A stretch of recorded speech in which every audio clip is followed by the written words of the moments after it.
Todos ignoraron al anciano bajo la lluvia hasta que un niño negro pobre tomó su mano. Era multimillonario. La lluvia golpeaba el hormigón como un millar de pequeños tambores, empapándolo todo a su paso. El viento aullaba por los estrechos pasillos de la ciudad, azotando el agua en la cara de los peatones que, aferrados a sus paraguas, avanzaban apresurados con la cabeza gacha y la mirada desviada. En la esquina de Carrington y Sycamore, el cruce bullía de vida.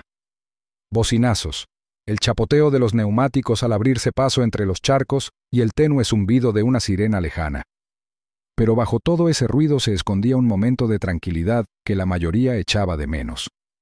Un anciano estaba sentado desplomado en un banco oxidado junto a la parada de autobús inundada. Tenía la espalda encorvada bajo una gabardina raída, tan empapada que se le pegaba como una segunda piel. Sus zapatos, antes de cuero marrón, estaban agrietados y chapoteaban con cada pequeño cambio de peso. Un sombrero fedora de ala ancha le caía sobre los ojos, demasiado empapado para protegerlo. Sus manos temblaban ligeramente en el regazo, con los dedos crispados como si intentara asir algo invisible. Los labios se movían, pero no se escapaba ningún sonido, solo la forma de palabras olvidadas. Nadie se dio cuenta. Pasaba gente. Un repartidor pasó rozándole sin mirar. 2 oficinistas trajeados rodearon el banco sin parar, murmurando sobre la lluvia. Un grupo de estudiantes pasó corriendo, riendo, sus zapatillas lanzando chorros de agua sucia. Y entonces llegó Deshaun Miller. Con 13 años y un desgaste que excedía su edad, Deshaun caminaba con el peso de demasiadas responsabilidades de adulto. Su sudadera con capucha, gris y 2 tallas más grande, le colgaba de los delgados hombros, remendada a los codos con la tela de un viejo paño de cocina. Sus vaqueros, sujetos por un cinturón de cuerda, estaban empapados de rodillas para abajo. Sus zapatillas, antes blancas, ahora eran de un marrón barroso, con las suelas deshilachadas por el uso excesivo. Una mochila rebotaba contra su espalda, remendada con cinta adhesiva en 3 puntos, una de cuyas correas amenazaba con romperse. Acababa de salir de su turno después de clase en el Malik's Corner Market, donde barría pisos y contaba el cambio con una precisión que sus maestros envidiaban. Los billetes pequeños que ganaba iban directos a un sobre en la nevera de casa. Una contribución discreta para ayudar a su madre a estirar un poco más el sueldo del restaurante. Deshaun estaba acostumbrado a caminar por esa ruta. Estaba acostumbrado a la lluvia.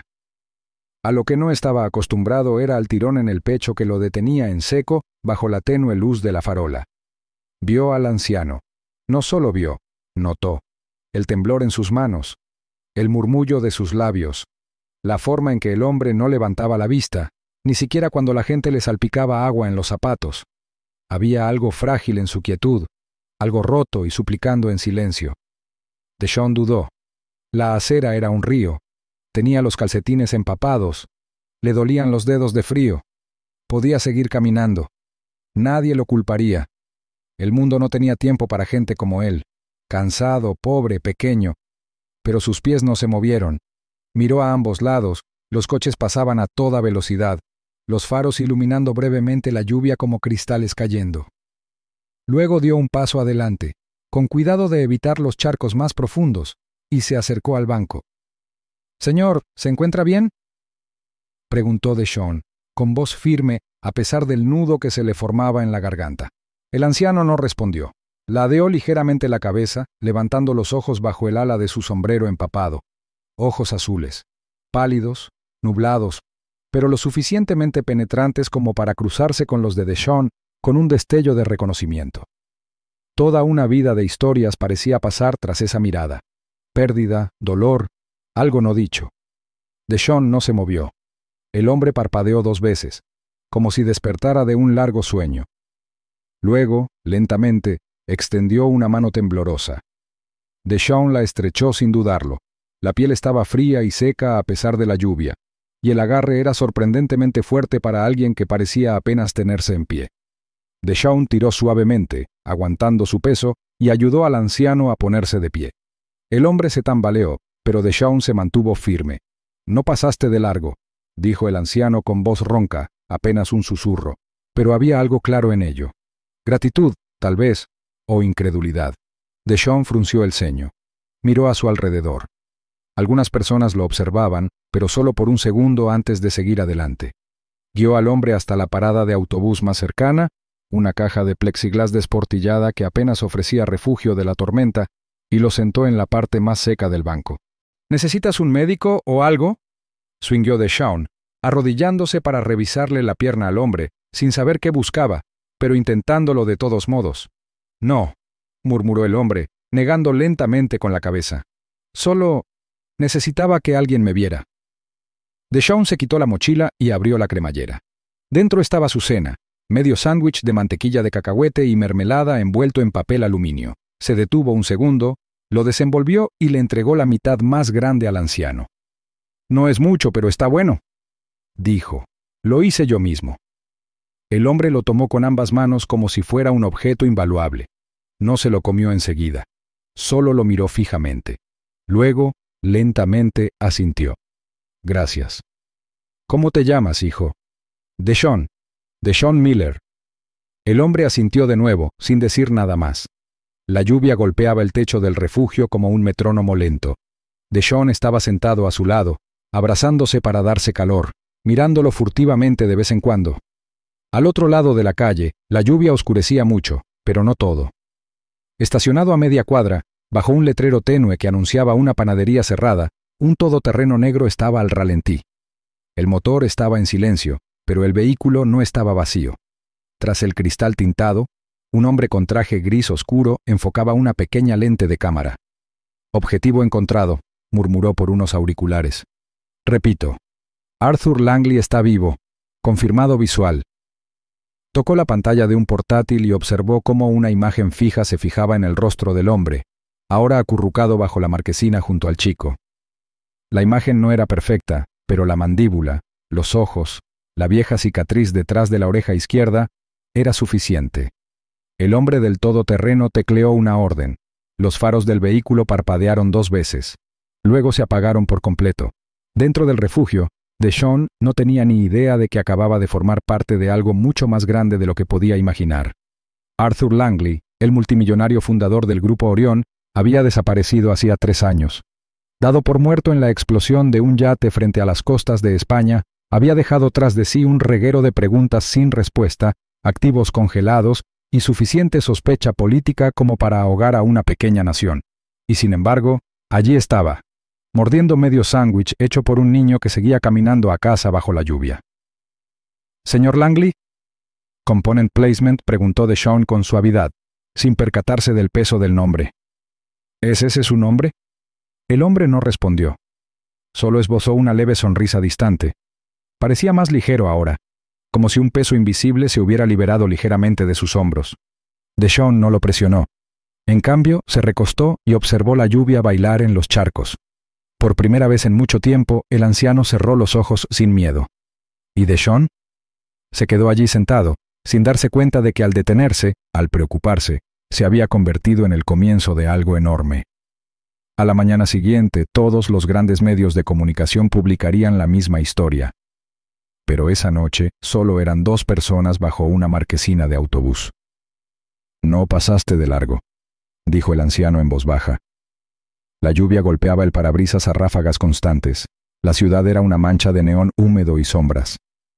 Dentro de la camioneta negra estacionada cerca de la oxidada parada de autobús en East Hanover, Arthur Langley permanecía inmóvil, apenas respirando, con la mirada fija en el chico que desaparecía entre la cortina de lluvia.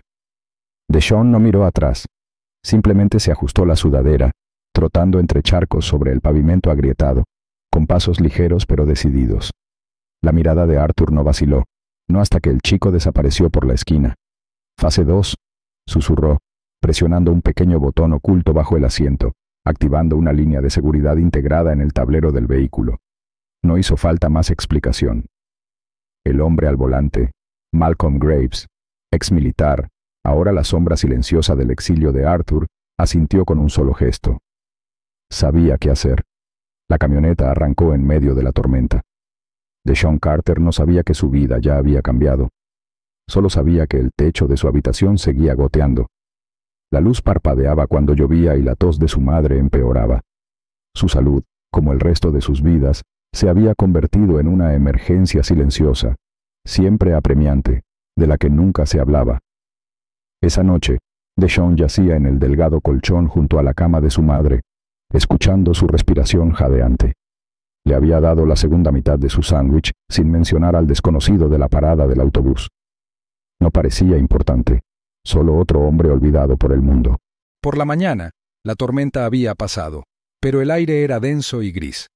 En la escuela, los anuncios matutinos zumbaban en el pasillo mientras los estudiantes cerraban de golpe las taquillas y se reían a carcajadas. Deshaun se movía entre el ruido como un fantasma, con la sudadera puesta y los auriculares puestos, hasta que una mano firme le tocó el hombro.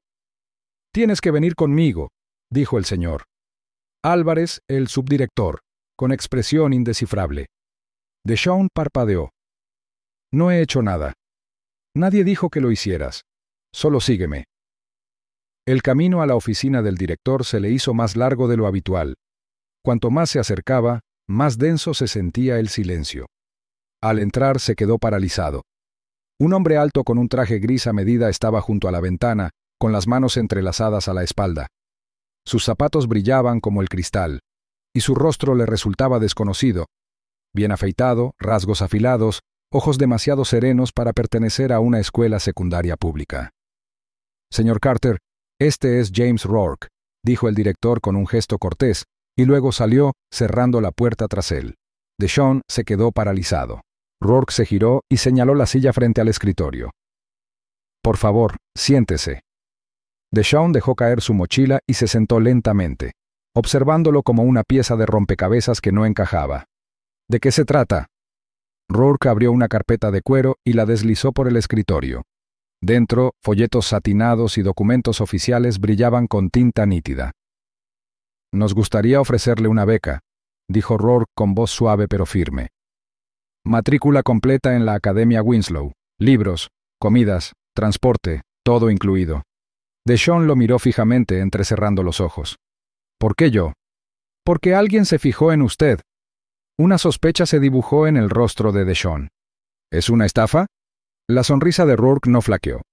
«Es muy real». Empujó una identificación plastificada sobre el escritorio. La suya, Fundación Legado Orión. El sello estaba grabado, los bordes precisos. Todo gritaba legitimidad. Deshaun hojeó los papeles. Reconoció el escudo de los Winslow. Era el tipo de escuela de la que solo había oído hablar, donde los estudiantes usaban uniforme, recibían computadoras portátiles y se graduaban con nombres que les abrían puertas. Al principio no dijo nada. Solo se quedó mirando. Finalmente, susurró. «Mi mamá tendrá que firmar unos formularios. Voy a organizar una visita a domicilio». Esa noche, Deshaun se sentó junto a su madre mientras ella leía los papeles con manos temblorosas. Se le llenaron los ojos de lágrimas antes de terminar. «¿Estás segura de que no es un error?», Srenia preguntó. «No lo sé», admitió Deshaun. «Pero es real». Al día siguiente, los susurros lo siguieron. Nadie más sabía de la beca, pero Deshaun sintió un cambio en el aire, como si algo invisible lo siguiera. Entonces encontró la nota. Estaba doblada con cuidado y guardada en el estante superior de su taquilla. Sin nombre. Solo 7 palabras, escritas a mano en cursiva perfecta. «Nos vemos en el banco, mismo lugar, a la misma hora». Al principio pensó que era una broma, pero algo más profundo le decía que no. El banco. Sabía exactamente cuál. Esa tarde, la lluvia había parado, pero el cielo seguía bajo y plateado. Regresó al viejo banco de madera cerca del refugio donde había regalado su sándwich. La calle estaba tranquila, vacía. Se sentó, con el corazón latiéndole con fuerza. Pasaron los minutos. Entonces oyó pasos. Arthur salió de detrás de un coche aparcado. No se parecía en nada al hombre al que había ayudado. Llevaba la barba recortada, el abrigo, seco. Sin embargo, sus ojos no habían cambiado. «Has venido», dijo Arthur en voz baja. Deshaun se puso de pie. «Eres tú». Arthur asintió. «Quería darte las gracias». «¿Por qué?» «Te di medio sándwich». «Me recordaste por qué una vez creí en la gente», dijo Arthur. «Ahora quiero creer en ti». Metió la mano en su abrigo y sacó un sobre sellado. Con cuidado, se lo puso a Deshaun en la mano, se dio la vuelta y empezó a alejarse. Deshaun lo llamó. «Espera, ¿quién eres?» Arthur no respondió. Deshaun abrió el sobre lentamente. Dentro había una carta y una delgada tarjeta negra. La carta decía: «Esto es solo el principio». Levantó la vista, pero Arthur había desaparecido otra vez. Lo que Deshawn no podía ver, escondido tras un cristal tintado a una manzana de distancia, era otro vehículo. Otro hombre. Clarence Bayle observaba con binoculares, con la mandíbula apretada y la respiración entrecortada. Hizo zoom en el rostro del hombre mayor. Le temblaba la mano. «Arthur Langley», murmuró. «Imposible». Clarence no había visto esa cara en 7 años, desde la explosión en el mar Báltico. Se quedó en la cubierta del yate con un panegírico falso en el bolsillo, esperando la confirmación de la muerte de Arthur. Su muerte selló el desmantelamiento del Grupo Orión. Clarence se había asegurado de ello. Ahora, el hombre al que había enterrado estaba de pie a plena luz del día, repartiendo sobres como un fantasma benévolo. El teléfono de Clarence sonó. No apartó la vista de la ventana. «¿Sí?», swingueó secamente. Una voz crepitó al otro lado. «¿Estás viendo la transmisión? Estoy aquí en persona. ¿Estás seguro de que es él?» Clarence se recostó en el asiento, con el corazón latiéndole con fuerza en el pecho. Está vivo. ¿Y si cree que va a resucitar y recuperar lo que construí? Su voz se fue apagando mientras observaba a Deshawn guardar el sobre en su chaqueta y desaparecer calle abajo. No dejaré que eso lo arruine todo. Esto es solo el principio. La puerta del apartamento colgaba torcida de una bisagra, con el marco metálico doblado hacia adentro como si lo hubieran golpeado con una bota. El agua de lluvia se acumulaba en la entrada, empapando la alfombra. Deshawn se quedó paralizado, con las llaves apretadas en la mano y la respiración entrecortada. Entró despacio, con el corazón latiéndole con fuerza, escudriñando los escombros con la mirada. Habían sacado los cajones y los habían tirado al suelo. Los cojines del sofá estaban destrozados. Las fotos enmarcadas de su madre yacían destrozadas sobre las baldosas de la cocina. El portátil que Arthur les había dado había desaparecido, y la tarjeta que le había dado a Deshawn semanas atrás, para cubrir la comida y la matrícula, faltaba en el cajón de los calcetines. Salió de la habitación con el pecho oprimido por el pánico y bajó corriendo las escaleras, pasando junto a vecinos que se asomaban tras puertas entreabiertas. El aire frío lo golpeó como una bofetada cuando salió a la tormenta y echó a correr. Solo quedaba un lugar donde el mundo aún tenía sentido. El banco. Para cuando Deshawn llegó al parque, la ropa se le pegaba como una segunda piel, empapada y pesada. El agua le corría por la cara a borbotones. Las farolas parpadeaban en lo alto como estrellas lejanas ahogadas en la niebla. Y entonces lo vio. Arthur. Estaba sentado exactamente donde se habían conocido aquella primera noche. La misma postura, el mismo silencio. Pero alzó la vista al acercarse Deshawn, y ahora había algo diferente. No solo cansancio, sino preparación. «Vienen por nosotros», dijo Deshawn con voz temblorosa. Arthur asintió una vez. No había sorpresa en su rostro, solo comprensión. «Lo sé, y ahora es hora de que sepas la verdad».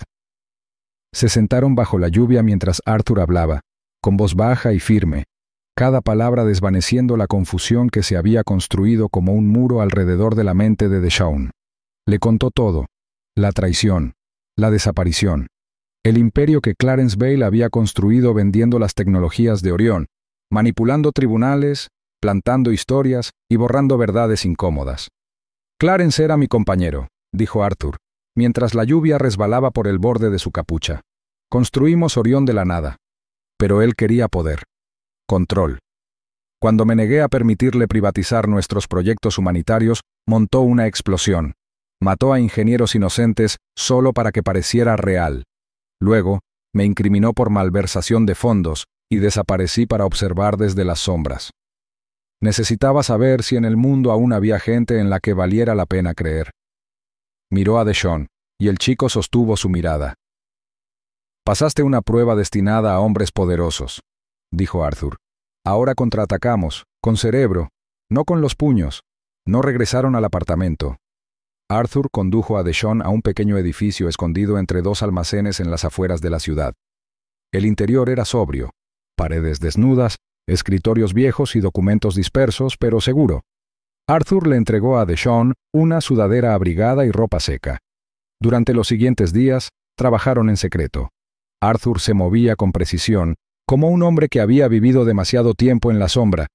Aún conservaba contactos, antiguos aliados, programadores y abogados que le debían sus carreras. Deshawn, aunque nervioso, se adaptó rápidamente. Empezó a usar el portal estudiantil de la Academia Winslow para acceder discretamente a registros públicos, bases de datos federales y noticias archivadas. «Necesito que tengas cuidado», advirtió Arthur una noche, mirando por encima del hombro de Deshawn mientras las líneas de código se desplazaban por la pantalla. «Clarence escucha por todas partes. No se trata solo de información, se trata de permanecer invisible hasta el momento oportuno». Cada día traía nuevas revelaciones. Deshawn descubrió empresas fantasma que Clarence había usado para blanquear los fondos robados de Orion. Una de ellas se remontaba a un banco en Luxemburgo. Otra mostraba vínculos con una empresa de seguridad privada, ahora desaparecida, vinculada al sabotaje de la explosión del yate. Entonces llegó el golpe de gracia que necesitaban. Un antiguo servidor de Orion, abandonado durante la disolución de la compañía, había sido reutilizado como archivo de archivos. Arthur lo había cifrado años atrás, pero Clarence no había encontrado la clave final. Deshawn lo descifró usando una fecha que Arthur mencionó casualmente, el cumpleaños de un niño al que Arthur había ayudado a salvar con el primer prototipo de Orion. Dentro encontraron un video. Mostraba a Clarence, flanqueado por dos inversores, de pie sobre los planos de un motor de yate averiado. La fecha y hora coincidían con la noche de la explosión. «Desactiva el mecanismo de seguridad», dijo Clarence ante la cámara. «Si Arthur se sube a ese bote, estamos acabados. Así no volverá». A Deshawn se le revolvió el estómago.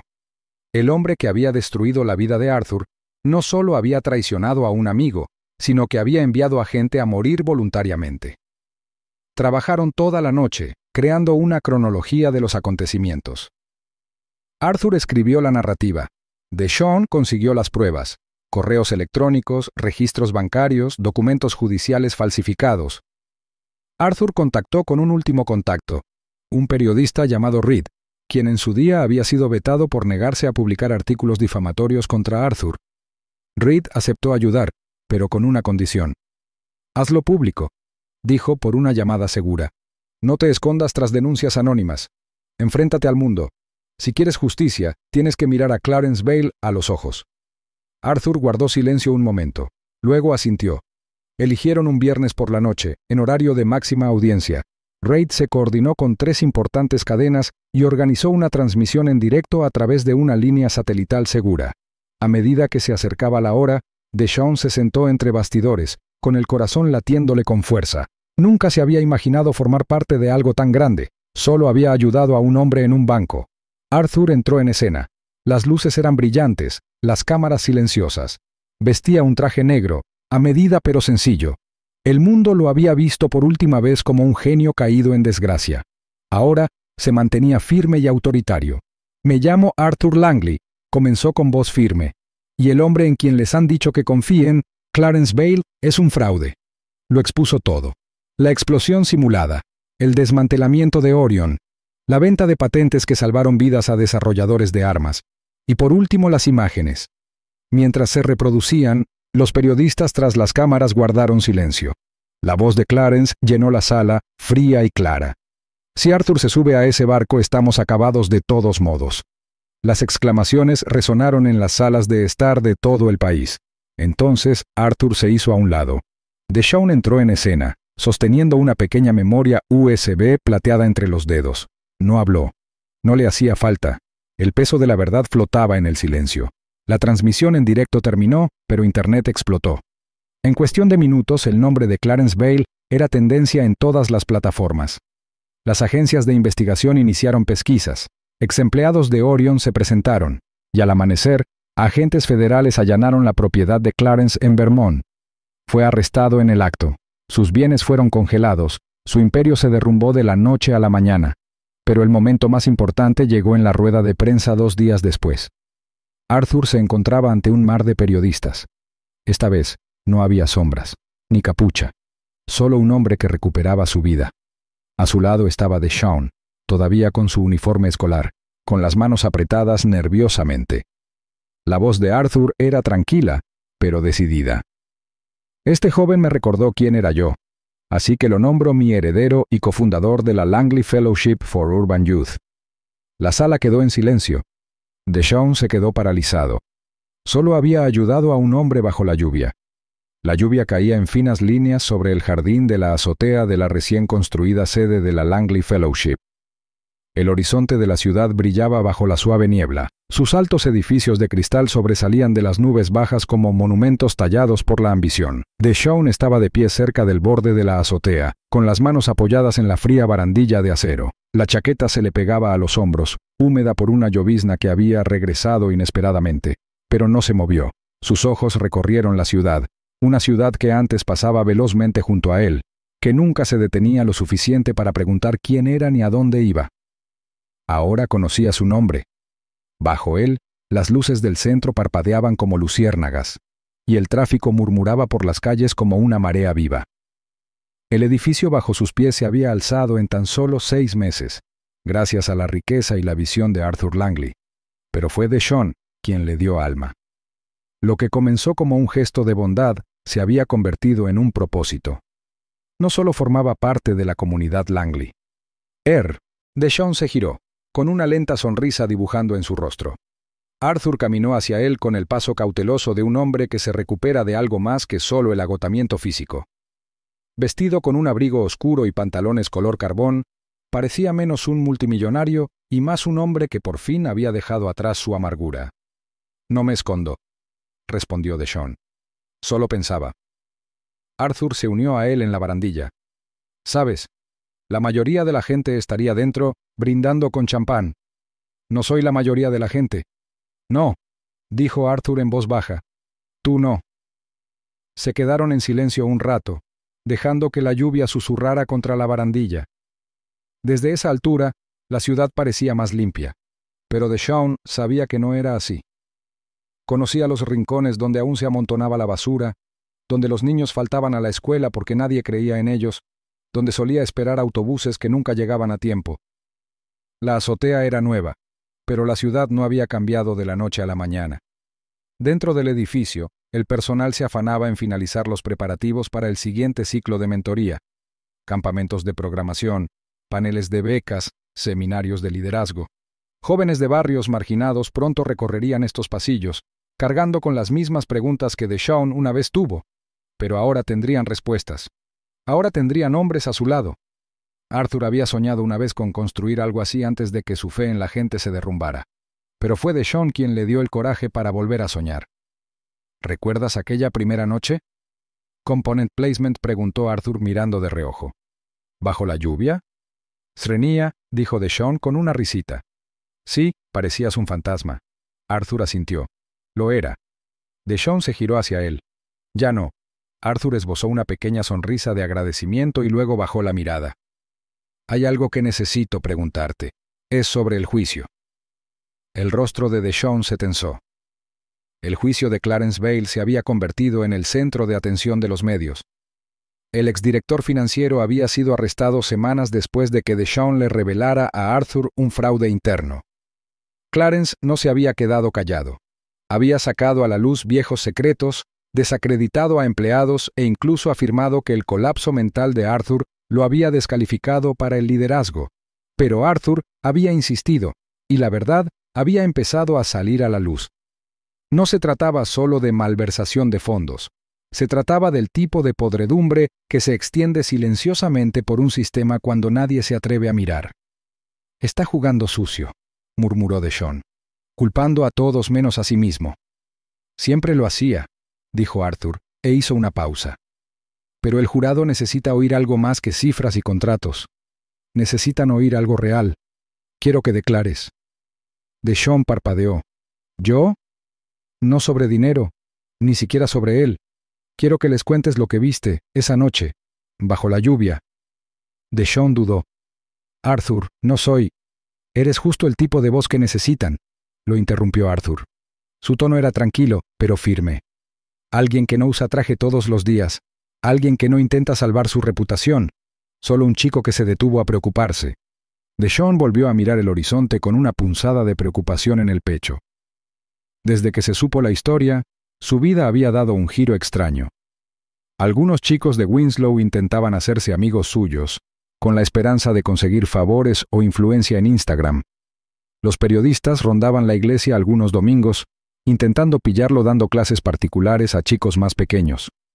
Incluso en su barrio, algunos lo trataban como un vendido, otros como un salvador. Ambas etiquetas le parecían incorrectas. ¿Crees que cambiará algo?, Srenia preguntó en voz baja. Arthur asintió.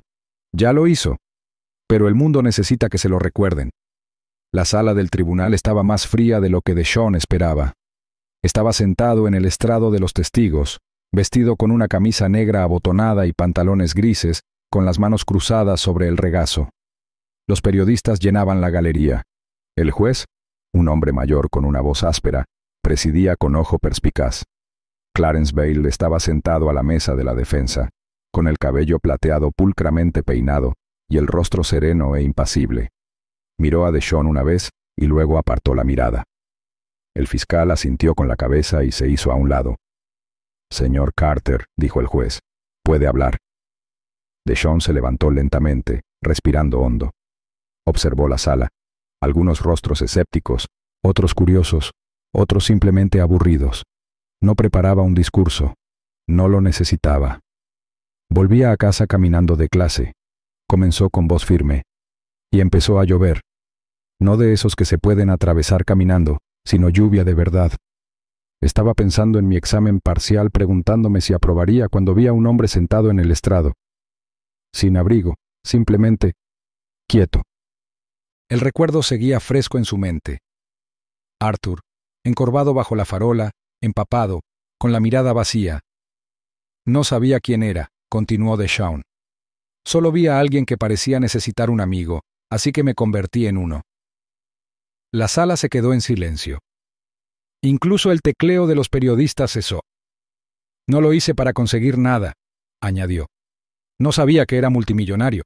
Solo pensé, tal vez si alguien se hubiera detenido a ayudarme una vez, no me habría sentido tan solo a veces. Así que me detuve.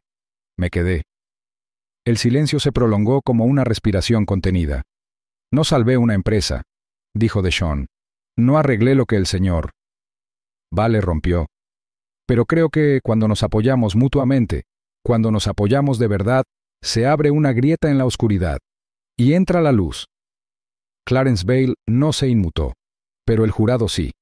Una mujer cogió un pañuelo. Un joven cerca del fondo se inclinó hacia adelante. Deshaun se sentó, y el silencio que siguió no fue vacío. Fue pleno. Afuera del juzgado, los flashes de las cámaras brillaban. Arthur puso una mano en el hombro de Deshaun, guiándolo entre los periodistas. «Lo hiciste bien», dijo Arthur. Deshaun asintió. «¿Crees que lo condenarán?» Arthur suspiró. «Al final, pero esto era más grande que eso». Esa noche, Deshaun regresó al sótano de la iglesia. Un grupo de chicos lo esperaba, estudiantes de secundaria con zapatillas desgastadas y tareas a medio hacer. Se sentó con ellos, uno por uno, ayudándolos con fracciones y ejercicios de gramática. La lluvia golpeaba suavemente las ventanas, como un recordatorio. Los siguientes años transcurrieron rápidamente. La beca Langley se expandió a otras ciudades. Arthur volvió a ser el centro de atención solo cuando era necesario, dejando que Deshaun y otros jóvenes líderes llevaran adelante la visión. Las becas se triplicaron. Los socios tecnológicos ofrecieron prácticas. ¿Y los chicos? Empezaron a soñar a lo grande. Una mañana de primavera, apareció una estatua de bronce en la parada de autobús de Carrington. Mostraba a un anciano sentado junto a un niño bajo una sombrilla. La gente se reunió a su alrededor, algunos reconociendo la historia, otros simplemente atraídos por su calidez. La placa debajo decía, «Se detuvo, vio, se preocupó». Y eso marcó la diferencia.